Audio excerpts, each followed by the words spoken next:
सुदामा के श्राप से बिछड़ गए थे राधा कृष्ण, 100 साल तक विरह की ये थी वजह। आज भी ये सवाल लोगों को कचोटता है कि राधा और कृष्ण का प्रेम कभी शादी के बंधन में क्यों नहीं बंध पाया। जिस शिद्दत से कृष्ण और राधा ने एक दूसरे को चाहा, वो रिश्ता विवाह तक क्यों नहीं पहुंचा।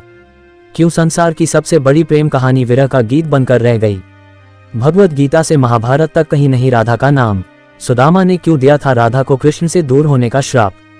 राधा और कृष्ण की प्रेम कहानी सदियों बाद भी लोगों के दिलो दिमाग में ताज़ा है। एक ऐसा प्रेम जिसमें किसी ने कृष्ण भक्ति की राह देखी तो किसी ने इस कहानी को विरह का गीत समझकर गुनगुनाया। कृष्ण और राधा का प्रेम जितना चंचल और निर्मल रहा, उतना ही जटिल और निर्मल भी है। सदियों से भले ही कृष्ण के साथ राधा का नाम लिया जाता रहा है, लेकिन प्रेम की ये कहानी कभी पूरी नहीं हो पाए। आज भी ये सवाल लोगों को कचोटता है कि राधा और कृष्ण का प्रेम कभी शादी के बंधन में क्यों नहीं बंध पाया। जिस शिद्दत से कृष्ण और राधा ने एक दूसरे को चाहा, वो रिश्ता विवाह तक क्यों नहीं पहुंचा। क्यों संसार की सबसे बड़ी प्रेम कहानी विरह का गीत बनकर रह गई।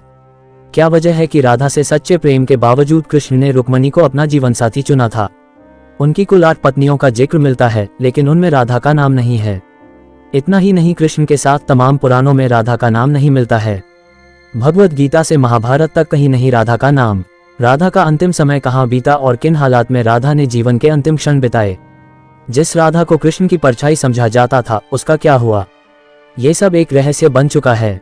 राधा का नाम भगवत गीता से लेकर महाभारत तक कहीं नहीं मिलता। राधा के बिना जिस कृष्ण को अधूरा माना गया है, उनकी कथाओं में राधा का नाम तक नहीं है। इस रहस्य को समझने के लिए उनके धरती पर उतरने की वजहों को जानना होगा।